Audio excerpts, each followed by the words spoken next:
ठीक है, आपने अभी पढ़ा नहीं होगा मुझे पता है, because I have not taught you, तो अपने से आप पढ़ोगे नहीं। इडियम एंड फ्रेजेस के हैं ये topic. If you don't know then it is well and good, but will try to solve it. Okay okay, so these are your questions.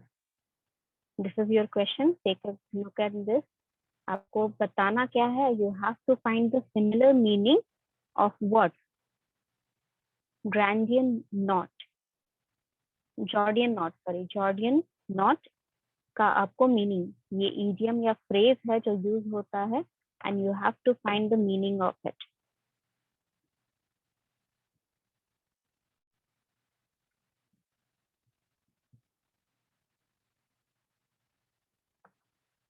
नहीं पता तो let's just guess. Okay, guess कर लीजिए, अगर आपको नहीं पता है then it is all right. Ma'am D, ठीक है, are seemingly impossible or difficult take or problem.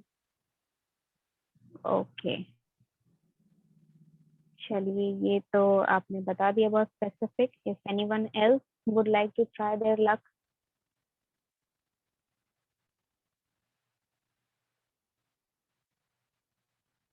Anyone else? Which one you said? D, seemingly impossible or difficult take or problem। ठीक है, अब बाकी ऑप्शन क्या है? Utmost hatred for someone, close family tree, to twist hair into a particular shape। Anyone else who would like to choose any answer, or should we go with the B option?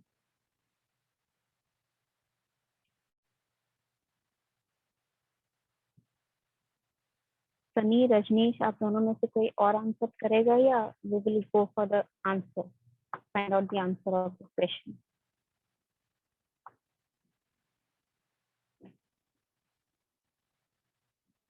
Okay, let's see what is the answer. Yes, B is the correct answer। चलिए ठीक है, this is your next question। Choose the correct sentence. That means you have to find which sentence. See, every sentence has a minor mistake in grammar। Grammar में आपका कुछ mistake है यहाँ पर, और कोई एक ही सेंटेंस है इन चारों में से जो सही है, तो आपको बताना है कि which one sentence is correct. And यहाँ पे जो देयर का कॉन्टेक्स्ट लिखा है उस पर ध्यान मत दे। Just because it is written in different font it is not incorrect. ठीक है, वो टाइपिंग एरर हो सकता है, because there is you can say an error related to I think article, क्योंकि यहाँ पर चारों में मेन डिफरेंस है दैट समवेयर इट इज कोई आर्टिकल यूज नहीं हुआ है पहला सेंटेंस में। There are many large shops in Oxford street, that means there are no. Ma'am इसका ए हो ए जाएगा। मैम, ए होगा। Okay, can you explain me why? Ma'am मुझे कैन सही यू लगा गिव इसलिए वन? मैंने बोल दिया। अच्छा, आपने सही लगा, तुक्का मारा, चलिए ठीक है। सनी, आपको क्यों सही लगा ए ऑप्शन? कैन यू मैं गिव सेंटेंस रीजन? सही है मैम। सेंटेंस सही है, अच्छा, बाकी सही नहीं लग रहा है। चलिए, first yes ma'am. Thing, Oxford street एक जगह का नाम बताया जा रहा है।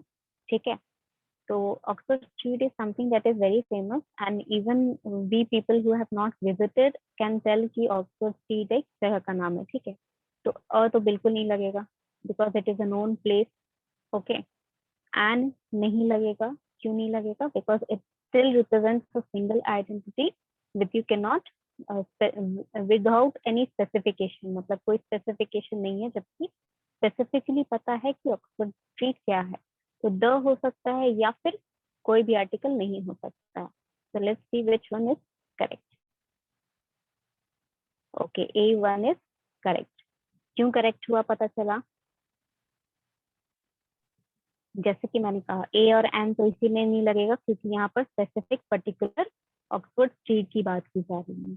ओके, द इसीलिए नहीं यस मैम। लगेगा, द इसीलिए नहीं लगेगा, there are many large shop in Oxford street when you are giving a location.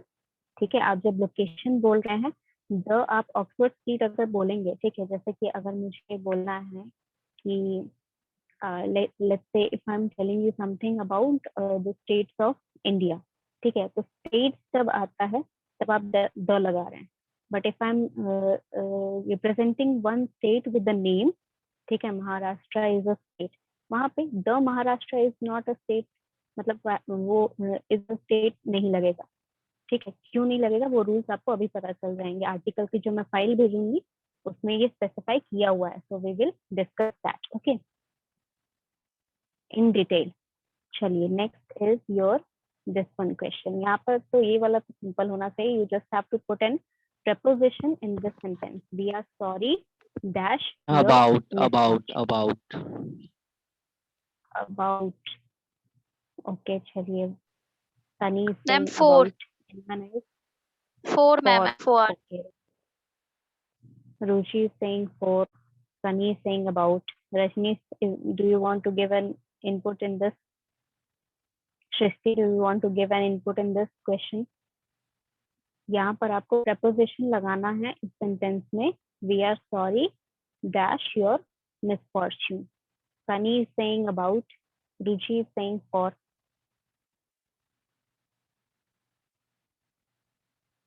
आप दोनों यस में से मैम, कोई फोर अपडेट होगा, देना? फोर होगा मैम। और होगा, अच्छा okay. Srishti, you will decide where will the vote go because already it is Four. becoming 2-1. 4 suits much better, right? Yes, ma'am.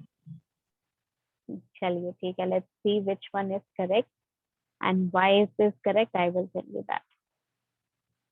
Okay, about is correct. For क्यों नहीं सही हुआ? We are sorry about your misfortune. ठीक है, about क्यों यहाँ पर लगा? अगर आप for लगाते, we are sorry for your misfortune, मतलब आपके साथ जो गलत हुआ, we are sorry for that, ठीक है। बट अबाउट तब लगा रहे हैं जब आप बता रहे हैं कि किस लिए आप सॉरी हैं, ठीक है। जब आप इसको पहले लगाते हैं, ठीक है, we are sorry for your misfortune, नहीं होगा। क्यों नहीं होगा? क्योंकि जब यहाँ पर फॉर कब लगेगा? जब सॉरी बाद में आएगा, ठीक है।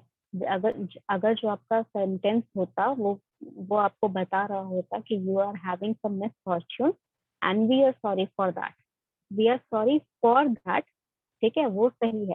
But we are sorry about your misfortune, मतलब सॉरी किस लिए है?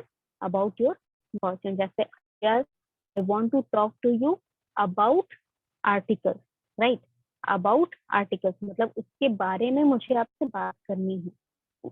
और मतलब क्या हो जाता है? उसके लिए, ठीक है। We are sorry for your misfortune is correct. It is not something you can say very wrong, but in a specific condition. वो बहुत specific condition होगा जहाँ पर for correct होगा, where you are mentioning about the misfortune. जब आप misfortune क्या है उसको mention करेंगे, यहाँ पे नहीं किया गया है, that is why we are using about. समझ में आ गया why which one is correct? Yes, ma'am. Yes, Any ma'am. doubt in that? Okay, No, चलिए ma'am. this is your next question. नहीं समझ में आया? अच्छा, आ डाउट गया नहीं, मैम। चलिए। हाँ, तो in this sentence, this question, what you have to do, you have been given a sentence, you have to find a word that substitute this sentence. यानी कि इस sentence का जो मतलब है, इसमें एक word है जो similar meaning contain करता है, ठीक है। one word substitute मतलब आप समझते हो, Right. D, Yes. right, वापस आया तो right, okay, that's right, मतलब वापस होना, to send back a person to his own country. Delicate नहीं होगा, spell नहीं होगा, मैम डी होगा।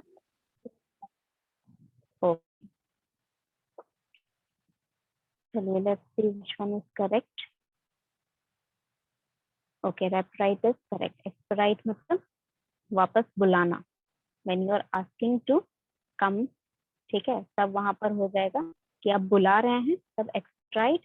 जब आप सेंड कर रहे हैं किसी को, जैसे कि मान लीजिए if you are belonging to India and you live in USA, ठीक है, तो जब यूएसए वाले आपको भेजेंगे वापस इंडिया, तो वो आपका रेपिट्राइट हो जाएगा। जब आपको इंडियन गवर्नमेंट वापस बुलाएगी या फिर इंडिया से आपके कोई वापस बुला रहे हैं आपको, देन इट इज कॉल्ड एक्सपेट्राइट, ठीक है। डेलिकेट मतलब क्या होता है? आपको मीनिंग पता होना चाहिए हर एक वर्ड का, ठीक है। एक्सपेल मतलब समझ में आ गया होगा, एक्सपल्शन मतलब निकाला जाना, ठीक है। एक्सपल्शन मतलब निकाला जाना। Send back is not equivalent to expulsion, okay. send back is not equivalent to expulsion. Expulsion मतलब आपको निकाल दिया गया है वहां से, ठीक है.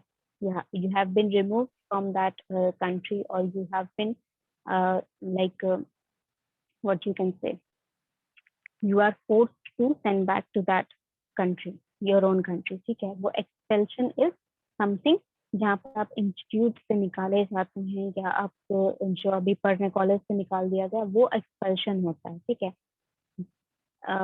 डेलीगेट मतलब क्या होता है? प्रतिनिधि। मैम डेलीगेट मैम देना, सॉरी मैम देना. देना क्या? Yes, ma'am. डेलीगेट मैम प्रतिनिधि। बच्चे वो हिंदी नहीं बताओ मुझे, हिंदी का मतलब वहां पर आपको नहीं समझ में आएगा if you know only the Hindi translation, ma'am ठीक आप है. ही बता कि दीजिए। Delegate ma'am representative. yes, something in that kind of thing. जब noun रहेगा तब representative, a person sent or authorized to represent others, ठीक है, तब वो delegate होता है. जैसे इंडियन डेलीगेट जाते हैं यूएन का मीटिंग करने के लिए, ठीक है, तो those are called delegate. Verb मतलब क्या होता है? जब एज अ वर्ब यूज हो रहा है ये सेंटेंस में, तब to interest another person, sorry interest to another person, मतलब कि आप किसी को ट्रस्ट कर रहे हैं किसी चीज के लिए, कि मैंने ये चीज दी है आपको, ये चीज आपको करनी है, समथिंग सिमिलर लाइक, ठीक है. जैसे कि सिमिलर एग्जांपल अगर लें हम, कि like if Indian people, some people are chosen to go represent their country in the UN meeting. अब वो जा रहे हैं तो बिकॉज दे आर नाउन, तो उनको आप डेलीगेट कहेंगे. वर्ब मतलब वो जाके क्या कर रहे हैं वहां पर? They are interested, sorry, they have been trusted to represent their country in there, ठीक है. वहां पर उस मीटिंग में they are trusted employees, or you can say representatives of our country. That is why they are वहां पर verb अगर रहेगा तो verb की तरह यूज होगा, तो वो इंटरेस्ट किया गया पर्सन में है, ठीक है, जिस पर्सन को हमने इंटरेस्ट किया है, ट्रस्ट डाला है उस पर. और अगर नाउन में यूज होगा तो मतलब they are representative of something, some organization और सम कंट्री और something. Okay okay, so this is your next question. यहाँ पर आपको कंजंक्शन यूज करना है. I hope everyone knows what conjunction means. नहीं मैम पता तो I as will if explain हो जाएगा. As if. Okay, yes ma'am. See we have done this example in something else. किसी और चीज में, आई थिंक इन कंपैरिजन और something, they have done this example in the class. He had dash, he was already the boss. यहाँ पर देखिए ये comparison हो रहा है, बट कंपैरिजन इम्पॉसिबल काइंड का हो रहा है. मतलब कि जो बंदा उस पे एक्ट कर रहा है वो बॉस है नहीं, राइट, वो है नहीं, बट एज एन वो एक्ट कर रहा है, बॉस की तरह एक्ट कर रहा है. वो उससे जो भी काम करने बोल रहा है वो एज अ मतलब अथॉरिटेटिव उससे यू कैन से रिप्रेजेंटेशन कर रहा है उस अथॉरिटी का, ठीक है, बट वो है नहीं उस अथॉरिटेटिव प्लेस पर. That means you are you can say the comparison is between impossible situation or not likely in future situation. ये किया है सी होगा ma'am. comparison as if. Okay, anyone else, or can we know the answer of this? चलिए, as if के लिए both are saying, Ruchi and Hani are saying as if. Shruti and Rajneesh, you want to indicate? Ma'am C ही होगा, as if. Okay, चलिए सब बोल रहे हैं एज इफ. और रजनीश आप भी एज इफ के ही साथ हैं या फिर आपको कोई और ऑप्शन लग रहा है?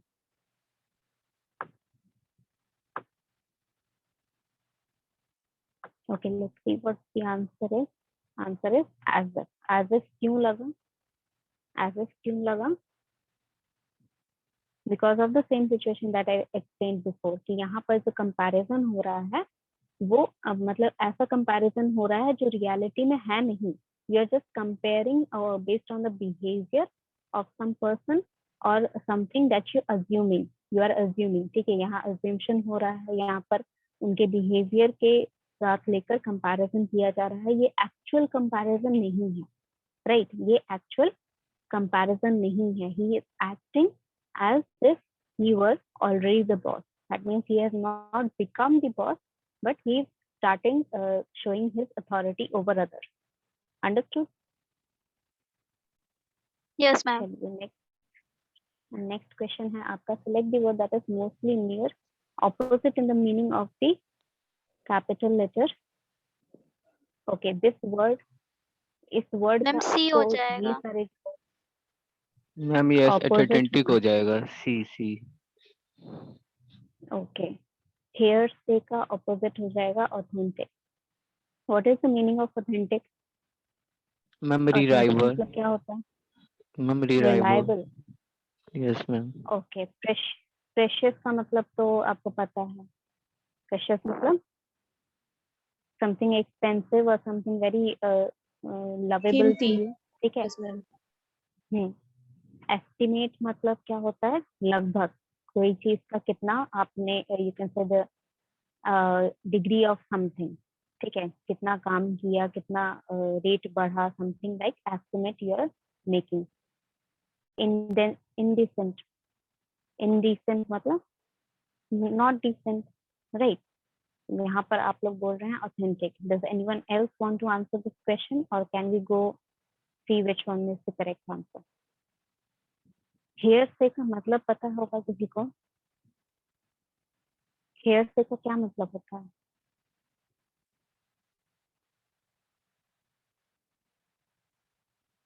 What is the meaning of hearsay? Can anyone tell? Okay, let's see the answer first. Yes, authentic is correct. The authentic का meaning आपको पता है. Authentic का meaning क्या होता है? Reliable, ठीक है. Or you can say something that is genuine, right? Genuine है कोई चीज, ठीक है. तो authentic का opposite हो गया hearsay. Hearsay का meaning क्या होता है? Let's find out. What is the meaning of hearsay?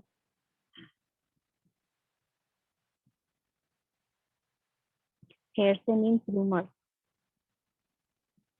similar to rumor, ठीक है. Whatever rumors, जो भी आप चीजें हैं, अफवाहें सुनते हैं, उन सबको hearsay बोलते हैं. तो authentic वो opposite हो गया. Like authentic means reliable, genuine, and hearsay means rumors. Okay, next is you have to convert this sentence into indirect format. Okay, this format is an indirect sentence and you have to convert it in indirect. He says to us, keep the gate closed.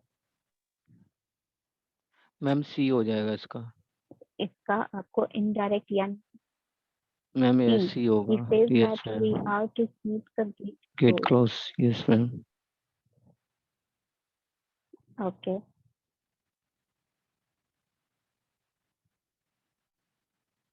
Okay. ठीक है. Anyone else who would like to answer? Ma'am C हो जाएगा. C. Okay.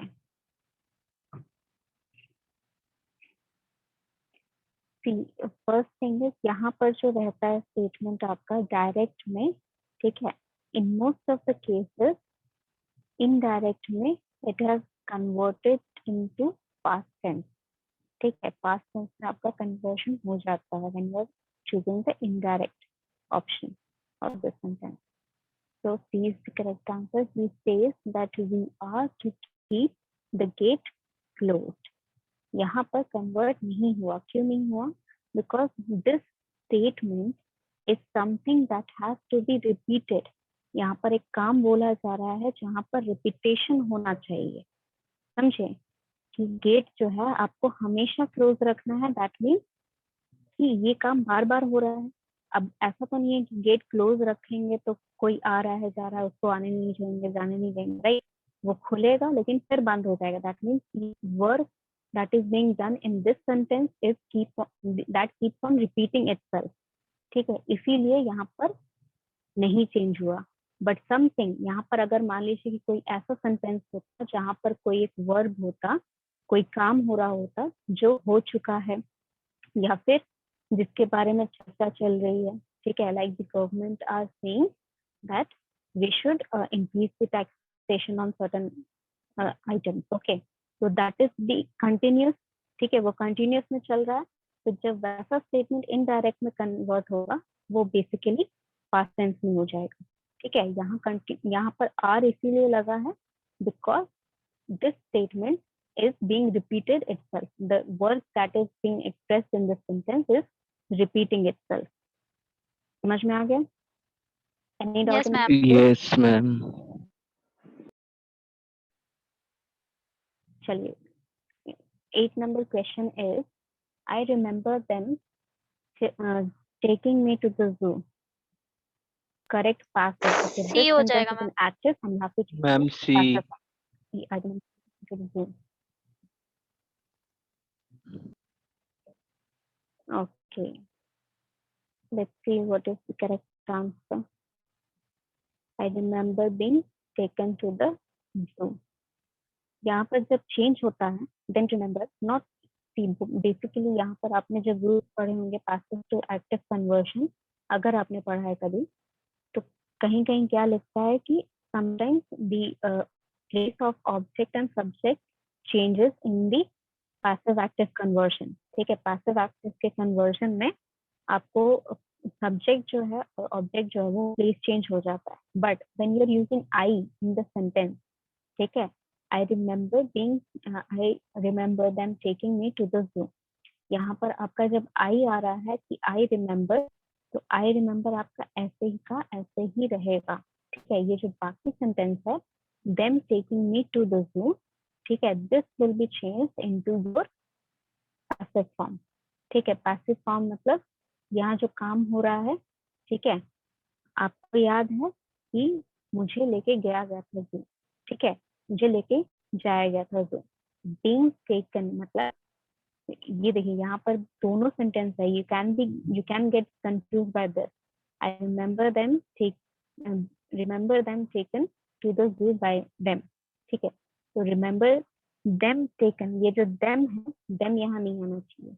ठीक है, because ये जो part है I remember का जो पार्ट है ये तो ऐसे ही रहेगा, इसके बाद वाला सेंटेंस आपका चेंज होगा पैसिव में, तो जब चेंज होगा तो why are you using them 2 times। ठीक है, अगर मान लो यहाँ पर them नहीं यूज होता, I remember taken to the zoo by them, ठीक है, और I remember being taken to the zoo by them, वो भी करेक्ट होगा। ठीक है, यहाँ पर them 2 बार लग गया है, that is why B is incorrect। अगर यहाँ पर being taken to the zoo by them होता, then that would be have been the correct format। समझ गया? Yes ma'am. Any doubt in that question? No ma'am. No, ma'am. Okay, this question is find out which part of the following sentence has an error. Second ma'am. Ma'am, B. B. Second. Hardly to. Tried hardly to win the case। क्या होगा correct, बताओ correct sentence क्या होगा? What will be the correct sentence of that?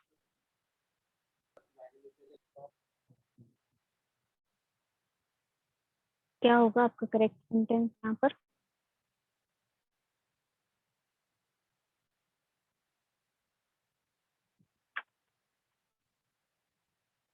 He tried hardly to win the race।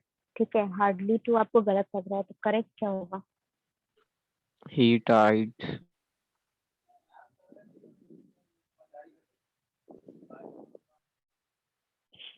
नहीं, he tried गलत बोल रहे हो या hardly to गलत बोल रहे हो? और second part is you are saying that ma'am Ma'am, second part hardly सही है। है। error। मैं hardly सही है। क्या hardly सही है, he tried गलत है। Yes ma'am. Okay, he tried इसी जगह क्या होता है? That is the incorrect sentence।